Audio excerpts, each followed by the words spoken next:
we're changing up the order a little bit this morning because it's a little bit different Sunday.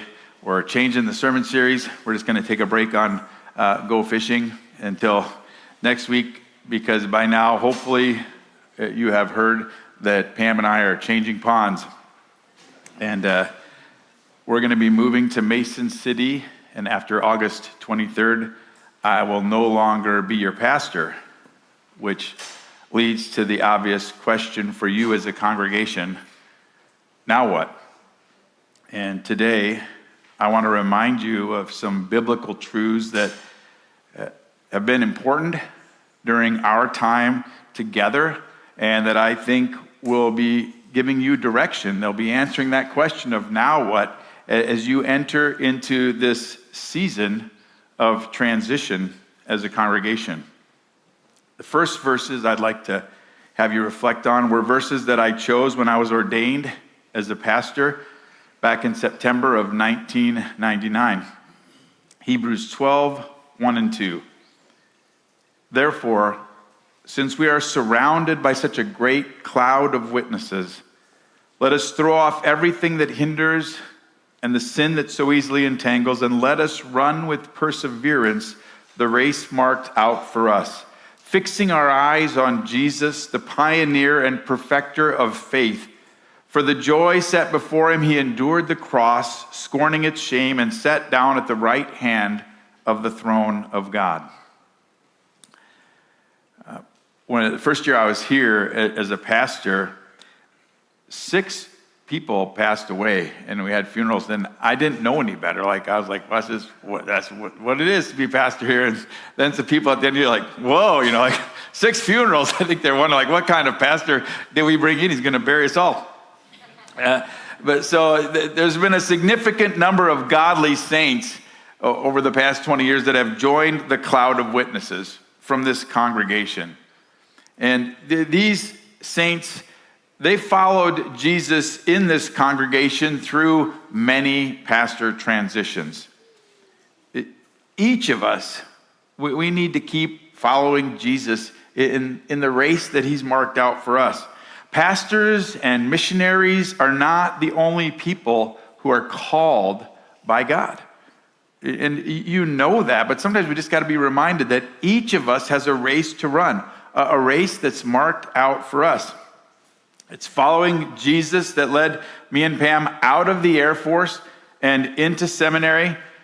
Following Jesus in his race for us led me to leave Pam and the kids for deployment to Qatar in 2003. And Pam was just as much a part of that decision as I was, even though it was very unpleasant for her. And then following Jesus led me to resign my position as an associate pastor in Sioux Falls while I was deployed, so that when I returned in May, I was unemployed. And we drove through Steamboat Rock on our way back from Oskaloosa. I did my cousin's wedding there, was with my parents, and while we drove through, we stopped in the church, greeted the interim pastor, Jerry Fluth, and he encouraged me to apply. He didn't tell me you'd get the job. He said, I think we got somebody else already that we're looking at, but he said, go ahead and apply. So we did. But following Jesus led us to say, yes, the same day you voted to call us. Employment is good. We've been following Jesus further together ever since. And now, following Jesus is leading us apart. The deacons had a fair question when they met with me earlier this month, and I shared with them the possible transition that was in the works. I said, are you sure this is God's call? And at that time, the only answer I could give was, I don't know. I wasn't sure that it wasn't God's call, but there's still some things that had to come together. And why does that matter? Well, this is why it matters to me, and I think to you. Hebrews chapter 13, the next chapter, verses 7 and 8 says, remember your leaders who spoke the word of God to you. Consider the outcome of their way of life and imitate their faith. Jesus Christ is the same yesterday and today and forever. I think it matters because Pam and I have invested over 20 years of our lives trying to build you up in this faith. And we don't want to undermine that investment with our example as we move on. So I want you to understand that while we will be leaving the pastorate, we are not leaving the ministry. And neither should you. Jesus calls us to serve him in different roles in different seasons. Pam and I were in ministry together before we ever went to seminary, and our intention is to be in ministry together until we die. However, for the past few years, I have known that my time as your pastor was nearing an end, and I have thrown a few, not subtle at all clues. When we were returning from an August 2022 strategy retreat with all the leaders, we were trying to figure out the milestones for our vision of renewing rural Iowa, and I was riding with Jim Kramer and Bryce, and Jim, in a not so subtle way, flat out asked me, he goes, "What I'm wondering is, are you going to be here to see this through?" And I told him, I don't know. We had already been thinking that it would be a good time to leave after Karis graduated.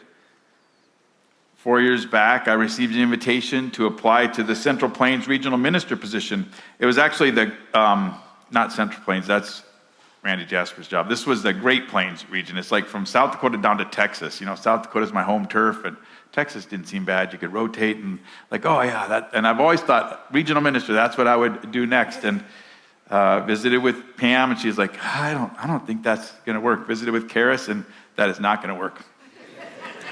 So we knew no, this isn't the time. We declined even applying for that. We knew we needed to stay here. And 2 years ago, Pam and I decided to be assessed for church planting because we were not finding a church planter to plant the next church. And the assessors team's outbrief was interesting to us. They said, you two could definitely plant a church.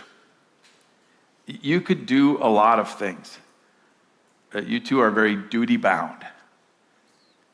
But you don't seem to know what God is calling you to do. And maybe God is asking you, and they kind of pointed particularly at Pam, maybe God is asking you, what do you want to do for this next season? And that was a difficult question to answer. One day last spring, Pam came home after having her blood drawn and said, I think that might be a good job for me. It's kind of scary. What happens to the people that are in your family when you're trying to learn that job? But I called Ellsworth to see if they offered anything here in Iowa Falls as kind of a training for that. And they said, hey, yeah, we're offering the certification course for phlebotomy on a trial basis for the first time this summer. And how'd you hear about it? I was like, no idea. I just thought that I'd call. And so it's like we looked and the price seemed reasonable. It's like, that's we could definitely do that. And so we kind of all encouraged her. She's like, yep, she went after it and she did it. And then we found out that there's no cost at all. The tuition's fully covered because they want people to get trained and recertified and get back into the workforce. And so they're covering the cost completely. So that was great. And she went through the course and did really well. And then the only thing it cost us was it cost me a couple vials of blood. And it cost Pam a lot more because the students were practicing on each other. So she's had some good opportunities to practice her technique, and she got certified last fall. And then she applied for a couple of positions that were in the area, but nothing ever opened up within driving distance. Then on kind of a separate thing that was going on sometime in the last year and a half, I just remember we were driving to Hudson for one of Karis's sporting events, and I asked, hey, what if I got a job other than pastoring? And we moved after Karis graduated. And I remember both of us just being excited about that possibility. So for the past many months, we have been wondering, what job? When could it work? And nothing seemed to really come to fruition. Like, yeah, that's a good plan. We walked the trail, the bike trail, think for the new River's Edge Trail, because it's kind of like we're wearing out the pavement on that other trail. But we walked that trail a lot. You might have seen us up by the stop sign, and we're talking this through. And more than once, like coming down the windy hill, it's just like, let's not talk about this anymore, because it never goes anywhere. We're just like talking about it, but we never get any resolution. And sometimes life's like that. You just got these uncertainties, and you're just like, when are we going to get resolution on this? And then this January, with the growth plans, right? My growth plan was to try to be more faithful in prayer, and so I was using the Lectio 365 app that Vince had pointed out to me, and they had this season they were going through called Rewilding Your Faith. And one particular morning, it was a Friday morning, so it was off a little bit and had more time. I was listening, and it was just like, wow, this is really challenging. Like, for you to take a step of faith, like step out into venture, step out into something new. And I was just like, whoa. And so again, we were on the road to Hudson that night for a basketball game, and I was telling Pam about this, and then I played it for her, and so she got to her, she goes, yeah, wow, that is interesting, that is weird, yeah. And so we get home, the game, they lost, that was sad. But we got back, and then I looked online, and there's phlebotomist full-time position at Mason City. And Mason City is kind of a place we've been scoping out, that we've been thinking, okay, that's like 2 hours from both airports. It's like close to my mom and dad. It's closer to all our grandkids, but kind of equidistance from kids. And so seemed like a good spot for us. And so this was an interesting opportunity. And we're just like, well, we just had this wild prayer. Like, let's just apply. So she was sitting there talking with me, kind of giving me the answers. And I'm like putting in the information. And we're just throwing this application out, like, see what happens. And sure enough, within a couple of days, like this email comes. And sometimes we've applied to other positions in the area, like they just like sit out there. Like, you wonder if anybody's looking at these applications. Like, why do you even bother posting positions? But this one, like, just reply right away. Hey, super excited about, seeing this. We'd love to schedule a time to meet with you. And so we're like, whoa, that's different. And then Pam sends the email back, kind of, yep, this is when we could meet. And then we go to bed that night, we're thinking like, we're not so wild about this idea anymore. Like, this is ridiculous. She cannot go this soon. Like, this won't work out in any kind of timetable. And like, what were we thinking? And so we're kind of losing sleep over this. And then we found out that we didn't have to worry at all, because they never responded. Like, these people that were so excited to visit with her about this, like, obviously weren't that excited, because she gave them their availability and just heard nothing back. And so we heard nothing back until April 16th. That was January 16th. April 16th, she gets the same email with a different name attached, so you know how personal it is. And then they say, hey, we're so excited to visit with you about this position that you applied for. And it's like, oh, okay, well, that's a little bit better timing. So she sends the email back saying, hey, this is the time I'd be available. And again, we hear nothing. And then the next week, she gets an email that says, hey, sorry, but we're removing your application for this position because we reached out to you multiple times and you've never responded. And I'm like, that's kind of disappointing. Well, Pam, maybe we should call him. So she calls him, and he's like, oh, there's your email. It's in spam.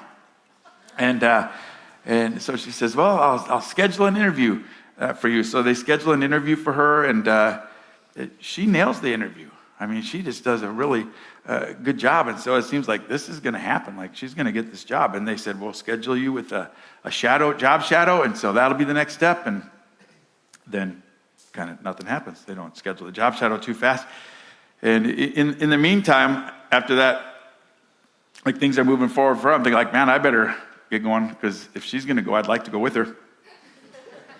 And so I came over on lunch break once and just looked like, what's the jobs in Mason City? And I've been looking at jobs in Mason City that aren't pastor jobs, and it's like, there's not any easy jobs out there. That's one thing I'm realizing. Like, there's a lot of hard jobs. And so I'm looking for something like not a lot of stress, like, you know, something that's like kind of time bound. And it's like the factory jobs, like they're time bound, like 12 hours during the day, 12 hours at night, every other week, overtime. Like, okay, maybe not. And then I found this office representative position, customer service, and a lot of customer service. And I was like, well, I like taking calls, dealing with problems. That's part of my life that I do. And no sermons to prepare. That seems good.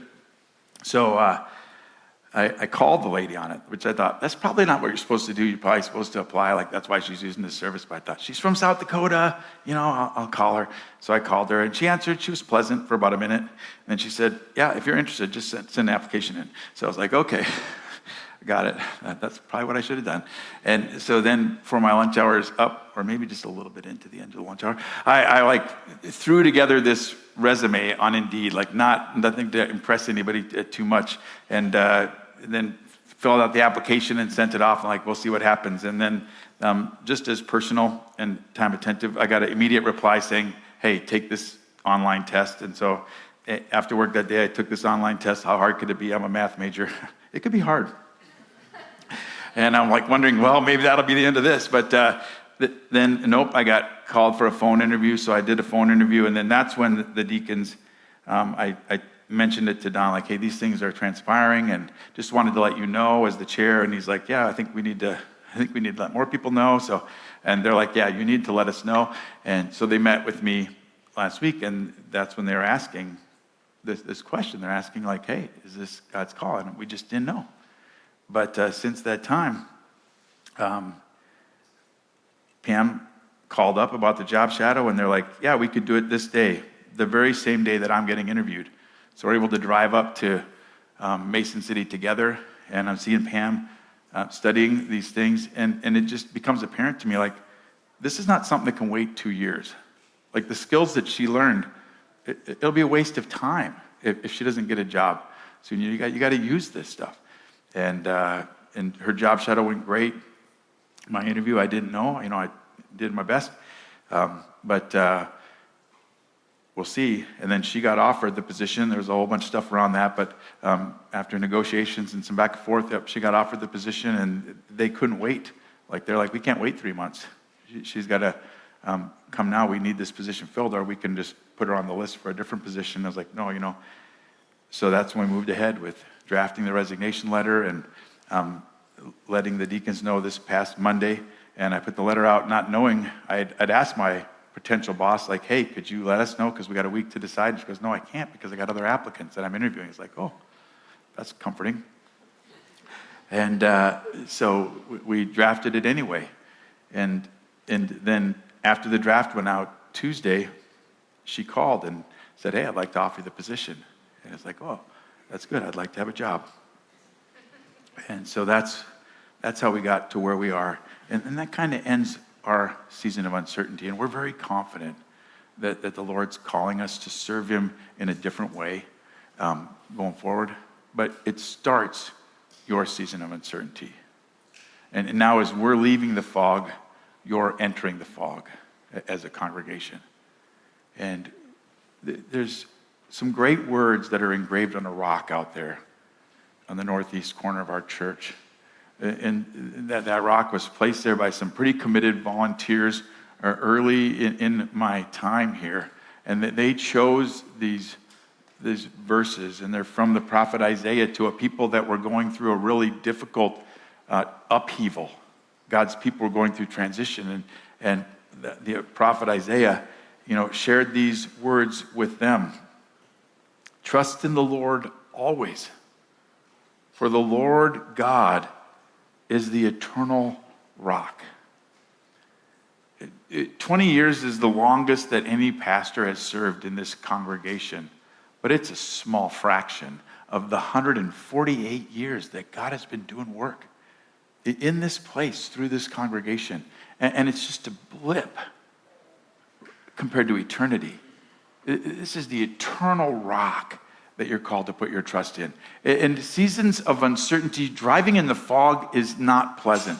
But these seasons of uncertainty, they can really be growing times of just really leaning in to trusting God. And so I just want to challenge you to do that. And those of you that are like, you've been here a long time, you're here before I got here, this is a special opportunity to you to help people to realize, yeah, God sees you people through these kinds of transitions. You can count on him to do that. The flus came in a time when this church was kind of in difficulty, and they were intentional interims for a year. And while they were here, I don't know if I got these numbers exactly right. I know 20 members joined, but I think 20 people got baptized, maybe 18 people got baptized. Anybody remember back there in that row right in front? You guys are the ones. It's more people probably than have ever been baptized in a single day prior in the history of this church. And I'm kind of an ego-driven guy, right? So it's more people than ever got baptized while I was here either. And God did that in the interim time. Interim ministry doesn't mean things have to go stagnant. God will work. And so trust him to continue to do. And some of you, you've been here quite a while, but you've never known any other pastor as the pastor of this church. And maybe me being the pastor is part of the reason you came. Maybe you like the way I preach. And I can assure you that the people in this congregation, they help pastors to be better than they are. They help pastors to speak better. In fact, they made me start making outlines, so I know they help pastors to speak better. And there'll be a great group to stick with.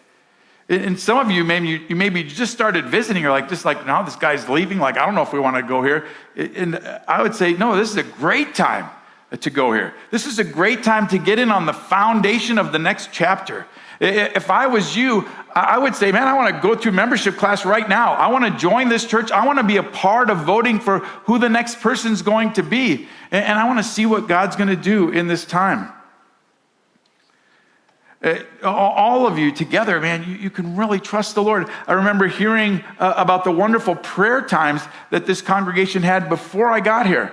As they were praying for who would God bring. They were praying around the pulpit. They were praying in the pastor's study.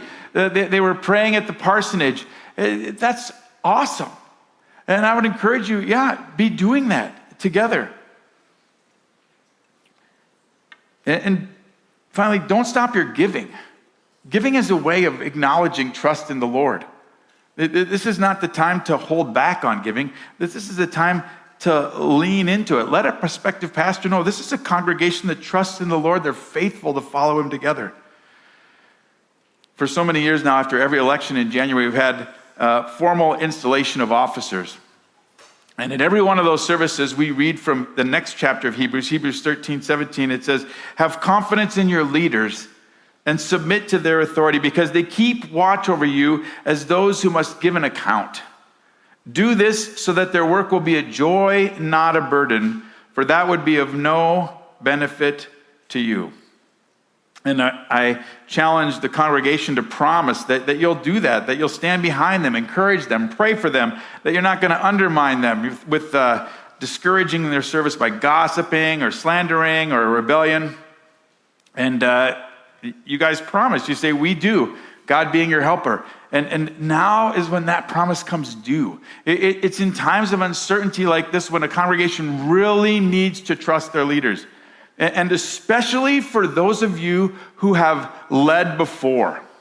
You've been in their shoes. You're capable leaders in your own right. Like you could do this. You don't know what they're dealing with. You don't know the decisions that they're making. So you really need to model for this congregation, hey, we're going to trust these people. And you have a great group of deacons leading you. The questions that they ask me when they're challenging me, like, hey, are you sure this is God's call? Those are good questions for deacons to be asking of a pastor. They challenged me because they were doing their job. And I don't resent them for that. In fact, after that meeting, I asked two of them to provide me references. Why? Because these are influential, respectable people. I'm proud to be associated with them.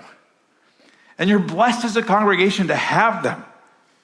And I can assure you that they are aware of the weight this season puts on them. And so don't make it any weightier than it needs to be. Have confidence in them and trust them so that they can have a joyful job. And that doesn't mean you can't ask questions or point out concerns. In fact, as a congregation, not as individuals, right? That's what we got to remember. But as a congregation, you are the leaders. We are a congregationally led church. And so this challenge goes to the shepherding team as well. Because we're a congregationally led church, I encourage the shepherding team to trust this congregation. Inform them well so they can make informed decisions. And certainly some things, they can't inform you at certain times. Like there's some things that, maybe somebody's applying for this position and their church doesn't know about it yet, that they're going to drop a bomb on them. And that's not something that they can be talking to you about, but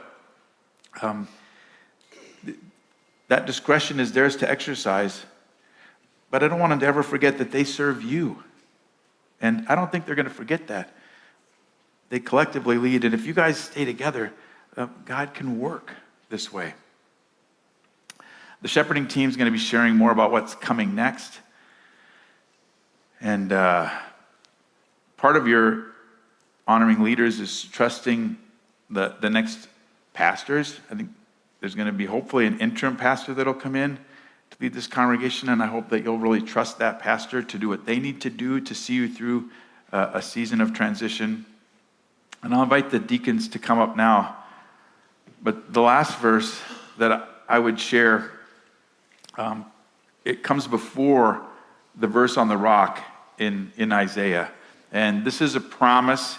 It's a promise for kind of written from the perspective of a believer about God. It's like people from Isaiah's time and previous to him, they've observed this is something true about the Lord. And they give us this truth to rest in. It says, "You will keep in perfect peace those whose minds are steadfast because they trust in you." And this has been my go-to verse. When I go to the hospital and you're going to go into surgery, I've probably used this verse because it's a great verse when you have uncertainty in your future and you're not sure where this is going to go. Hey, just trust in the Lord and he'll give you his peace. We all react differently to change. Some of you heard that we're leaving and you expressed sorrow. And some they're like, hey, excited for your future. Some expressed shock. One person told me they thought they were going to have a heart attack. But many of you have been quite steady. And that's God's peace. Nobody's jumped up for joy that we're leaving, so that was nice of you.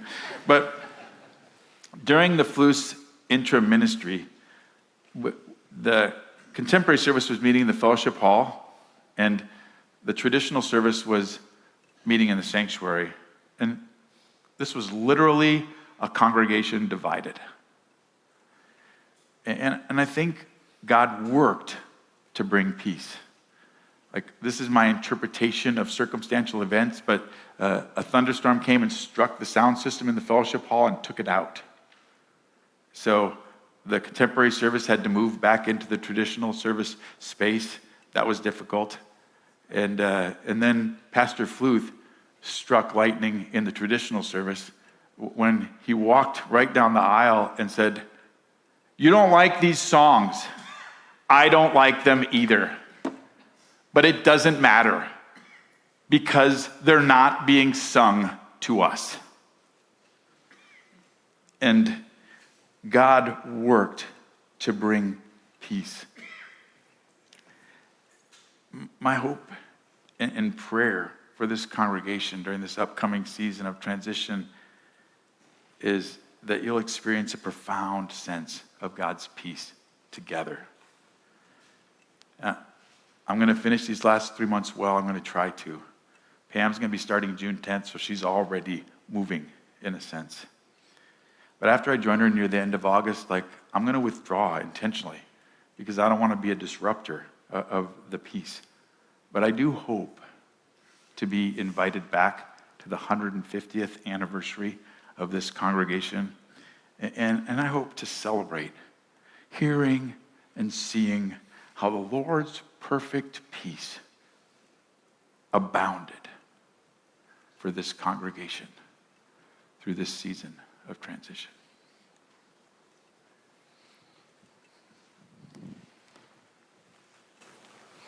Harrison, thank you so much for this message this morning. I know it really touched me. Your words of honesty and transparency, your encouragement to us on the deacon board and shepherding team, it means so much. And I'm very grateful that we have 3 months to capture all of our gratitude from us and from the congregation to both you and Pam. So thank you for your faithful service, your leadership. This building that we sit in, the seats that are filled are a testament to your leadership and just service to the Lord. And Pam, thank you as well. You've supported Harrison in this ministry so faithfully and with just an incredible amount of grace. And Harrison and Pam, I know it's been a blessing to all of us to see you both grow, your family flourish and blossom before our eyes, right? I know we've seen that, so that's been great. But again, we're grateful that we don't have to capture all this, thank goodness, right now, our words and thoughts, and to share our hearts. We'll have an opportunity to do that over the next few months. So I think we all suspected, as you said, you've dropped a few hints that this was coming, and whether it was in 2 years or, as we know now, in 3 months, it was going to be a time where these emotions are bubbling over, and that's a lot of gratitude, thankfulness, just really a time of when we can sit and cherish and look back. And also we know for the congregation that it does bring a season of uncertainty. I like the fog analogy there too, but as Harrison shared, this is going to be a time where we will be leaning on God's faithfulness. His steadiness will certainly guide us through this time. And so just a few things we wanted to capture, just again to start down this road of traveling through the transition. Wanted to share just a little bit about what is next. So fortunately, here at SRBC, the Constitution does provide us some guidance for times of transition. And so as part of that, the Board of Deacons will serve on a search committee to hire that intentional interim pastor to fill the senior pastor's role upon Harrison's retirement. And that process is going to start really immediately. I know, Don, you've shared you'll be working on that already coming up this week. A couple of things about this interim pastor. So there's some wisdom and guidance as to why that is the path that is considered kind of the best practice. It certainly provides a bit of buffer during a time of transition, particularly when you've had such a steady, long-term leader like Harrison. Secondly, as the title implies, an interim pastor would take the role with the very clear understanding that this is just serving as a bridge until we're able to fill the senior pastor role. And then third, again, guidance from the NFB. We have Dan Andrews, our regional minister. They've advised and kind of seen this through in the past that interim pastor time frame could be, months, probably 12 to 18 months. We'll see how that goes. But again, that's the wisdom in that is it provides some time and space for the transition, and then also to start the more expansive and thorough search for finding the person that God has who will be filling this role in the future. So as we begin this transition, again, just from the deacon board, we want to commit to all of you in the congregation that we'll provide regular updates on how things are going. We're coming into this summer season where, vacations and things like that, we could miss some things. So we'll make sure that we have a clear path of communication. Also, as we've got all of us up here, and part of that is just so we want you to be comfortable coming to us, have one-on-one conversations, questions, concerns, words of wisdom. We're certainly looking forward to that as well. But one of the things that happens is as a church grows, you may not know all of us, and I certainly don't know all of you, so I did want to take just a quick opportunity to make sure I can introduce everybody here. So Don Lochner is our chair on the deacon board.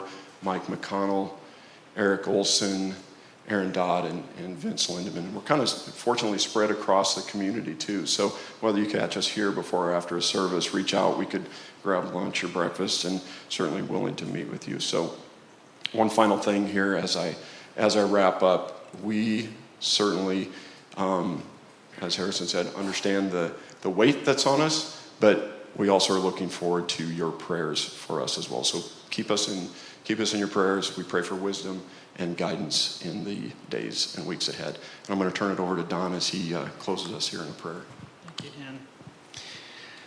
Dan. I love that our church has a history of praying, especially when the last interim pastor was here. And I would encourage everybody in this congregation to lift us up in prayer. Remember us in your small groups, in your family prayers, husband and wife prayers, please. This is obviously a season of prayer.